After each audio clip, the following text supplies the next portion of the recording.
Opening scene. Keeper of Hearts. Upstairs in the quiet house, a woman of God. Olivia peeked through the doorway, her eyes fixed on the small unseen life that would soon arrive. Blonde hair like sunlight and eyes as blue as the morning sky, she saw him clearly, even before the world would meet him. She called down to the kitchen, her voice steady but urgent. "Olivia, have you had your tubes tied yet?" Diane. "No. The doctor rescheduled it. Why do you ask?" Olivia's gaze didn't waver. "You will have another one. A boy. He is special. His life, it is already seen by God." "Oh, come on. That woman's a false prophet. Every time she opens her mouth, it's some vision from God. Don't tell me you believe this nonsense," Darlene said while rolling her eyes. Diane shrugged, smiling faintly. "Diane, I guess we'll see." Danny and Johnny chuckled from the table. "Johnny, if she's right, we'll know soon enough." Scene.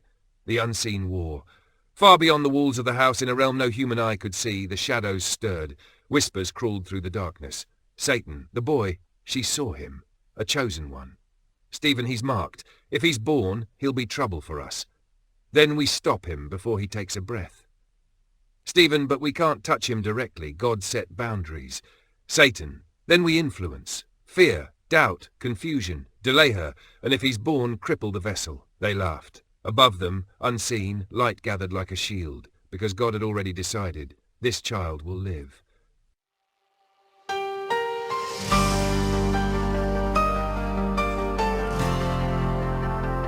Yeah, keeper of hearts.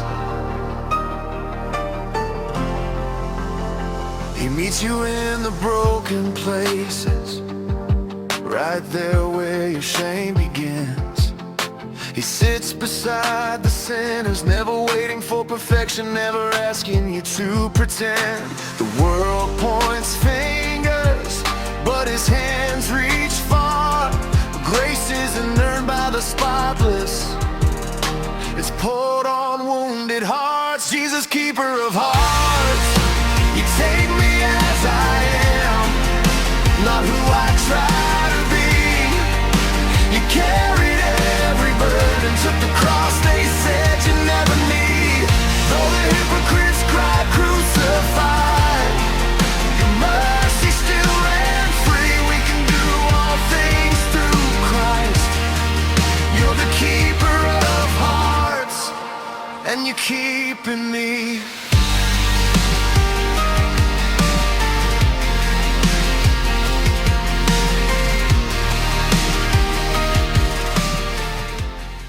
Scene, the silent attack.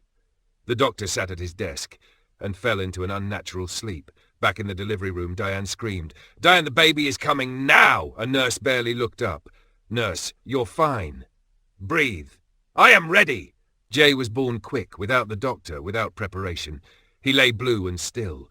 "Diane, why isn't he crying?" A nurse slipped hard. Blood. Chaos. A second nurse swatted the newborn. Silence. Then a cry. A powerful, piercing cry. The shadows recoiled. Demon. He wasn't supposed to survive. A presence answered from the spiritual realm with authority. "You never had him. He is mine." Light filled the room unseen. The doctor woke too late. Jay had entered the world targeted and protected. Scene. Shadows in the hallway. Demon. He's breathing, but weak. We almost had him.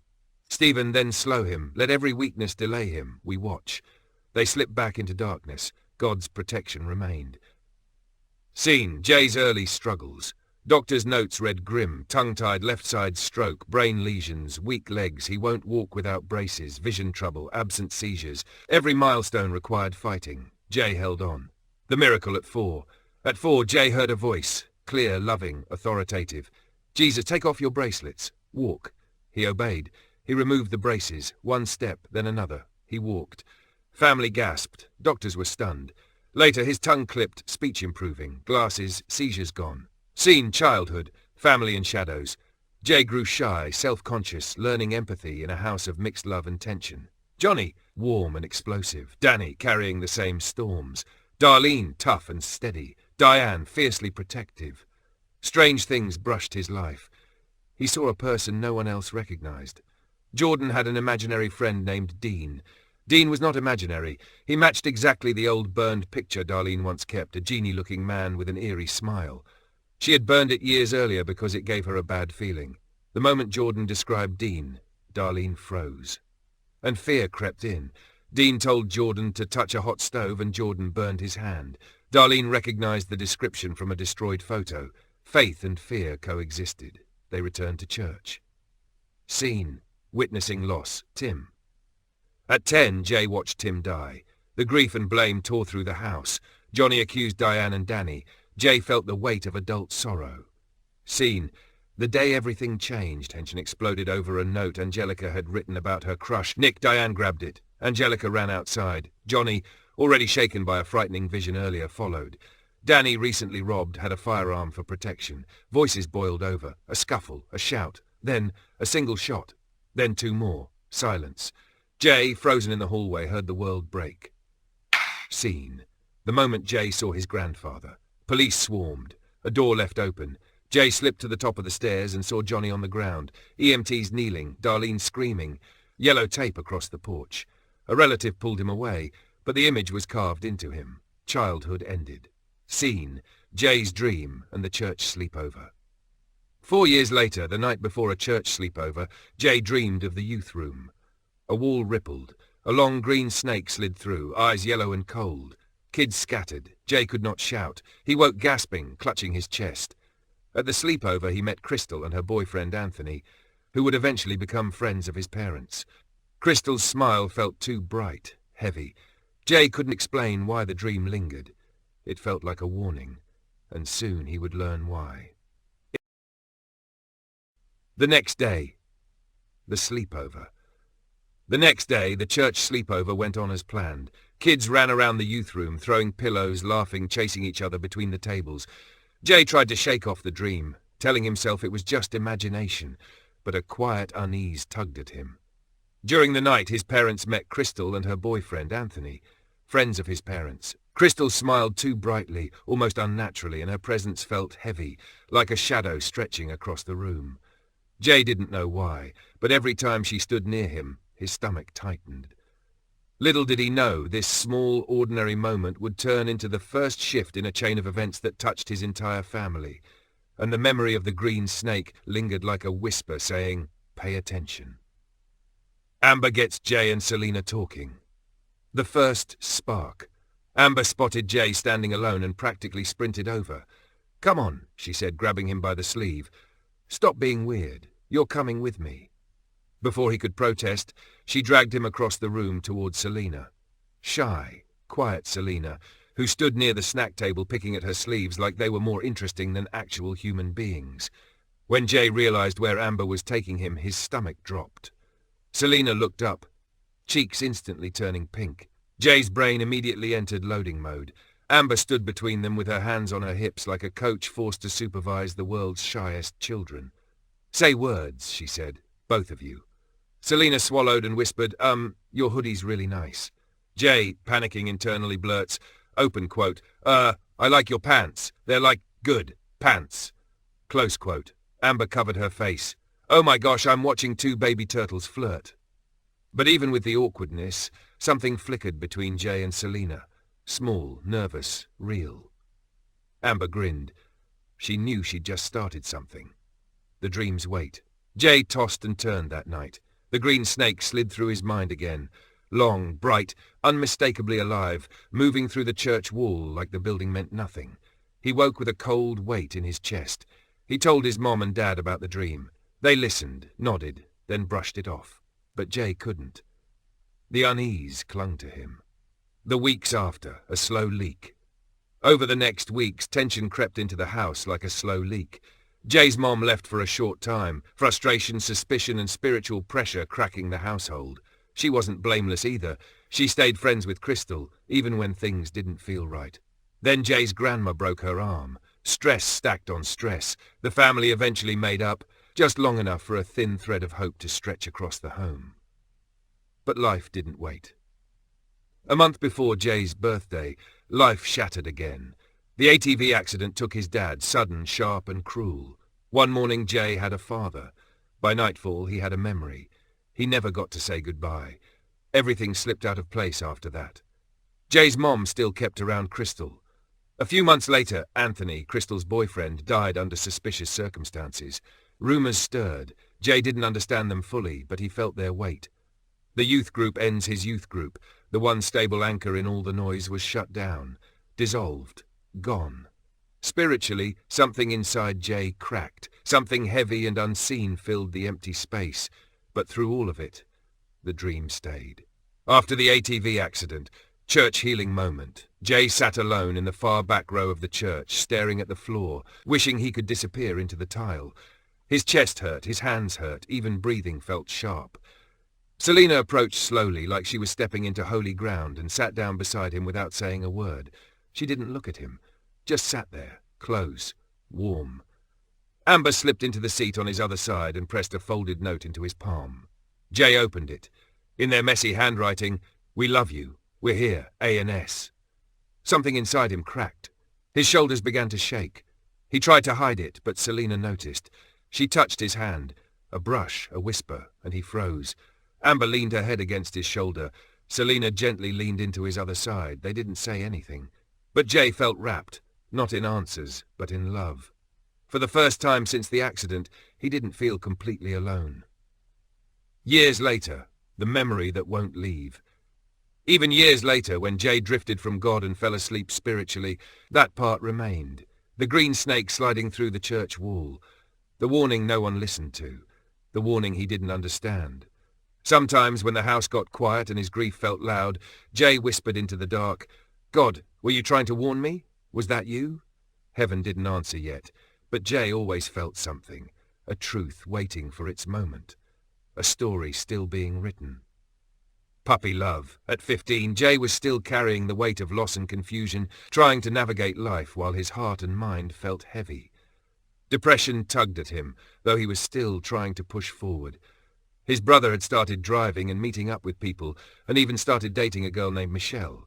Life seemed to move around him while he tried to stay steady. Then one day, Jay received a message from a girl he didn't recognize. "I want to date you," she said. Curious, Jay asked, "How do you know me?" "I don't," she replied. "I'm Shannon. I know your brother, but I want to get to know you." Jay was taken aback. She was bold, young, and direct, and though he was flattered, he didn't take it too seriously. He decided to play it off, being kind but cautious. Shannon would occasionally pop up in his life after that, through messages or short encounters, but nothing consistent enough to pull him away from the world he was building with Selena and Amber. Checkmate again. Around the same time, Jay started dating Selena. Selena's phone buzzed on her nightstand. "Chess? You free?" Lol, yeah, they'd been playing online for weeks now, quiet battles that lasted anywhere from 10 minutes to an hour. Jay always lost, always, and Selena always pretended she didn't notice. Tonight was no different. "Your move," Jay typed, watching the little blue dot blink as she made her play. Selena slid her bishop across the board. Checkmate. "Jay! Yes!" "You let me win." "What?" "Me no, I wouldn't that." "You moved your knight backwards. Jay, knights don't go backwards." "Maybe mine does." "Your knight moonwalks." "He's special." She huffs a laugh loud enough, her mom shouts from the kitchen, "You okay in there?" And covers her mouth, typing fast. "You let me win." "Jay, never. I literally watched you ignore a free queen. Didn't see it. It was glowing yellow. I'm colorblind now. You're impossible." For the first time in a while, Jay felt a small spark of happiness, a sense of normalcy, even though the shadow of his past losses lingered. Even with this new friendship and budding relationship, Jay couldn't fully shake the depression. He still carried the memories of his father's death, the collapse of his youth group, and the sense of spiritual unrest that he didn't yet understand. But with Selena and Amber by his side, he felt a flicker of hope, and for now that was enough to keep him moving forward. Curious glances. Shannon's point of view. Shannon sat on the edge of the porch, legs swinging, watching the kids trickle in and out of the church house. She didn't know all their names yet, but she kept hearing about one, Jay. Michelle had mentioned him more than once, talking about how quiet he was, how he always seemed lost in thought, like the world was moving faster than he could catch. Shannon tilted her head, trying to picture him. She had caught glimpses before, a flash of dark hair, the way someone brushed past her in the hallway, a laugh that seemed too soft to carry very far. It was like a puzzle she wanted to solve, but the pieces were scattered. She found herself imagining what he might be like. Was he funny? Was he nice? Did he like to read or play games? Every time Michelle's stories came up, Shannon's curiosity deepened. She wanted to meet him, to see if he was really like Michelle said, but the timing never seemed right. For now, all she could do was watch from the edge, storing up these little observations in her mind, whispering them to herself like secrets. And even though she didn't know it yet, some part of her felt like he was important. Somehow.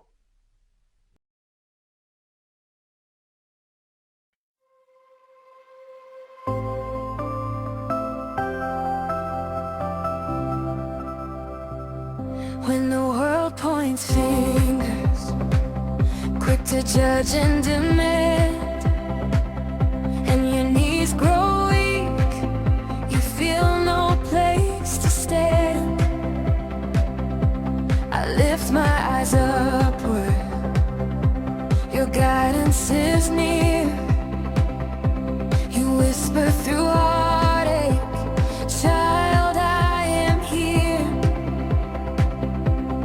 Every cruel word, every wound, every scar, you remind me there's healing beyond where we are. Jesus, protector of hearts, you hold us close when the shadows start, when sinners push and storms roar high. You reach through the darkness, the clouds, the sky, you show hope blooms where the hurting begins. Your mercy runs deeper than all of our sins. So I raise my hands, for your love sets me free. You're the protector of hearts, and your light outshines the night I see. You don't judge by failing or masks we wear. You see through the surface, you know our prayer. When the world grows loud and our mind falls apart, your peace wraps around me, a shield for my heart. You hear the prayers that I cannot voice. You carry the helpless, defend the choice. Jesus, protector of hearts, you hold us close when the shadows start, when sinners push and storms roar high. You reach through the darkness, the clouds, the sky, show hope blooms where the hurting begins. Your mercy runs deeper than all of our sins. So I raise my hands, for your love sets me free. You're the protector of hearts, and your light outshines the night I see. When hypocrites dance, claiming right over wrong, your truth stands steady like an unbroken song. You guide without forcing, you guard every door. You are close beside us, now and nevermore.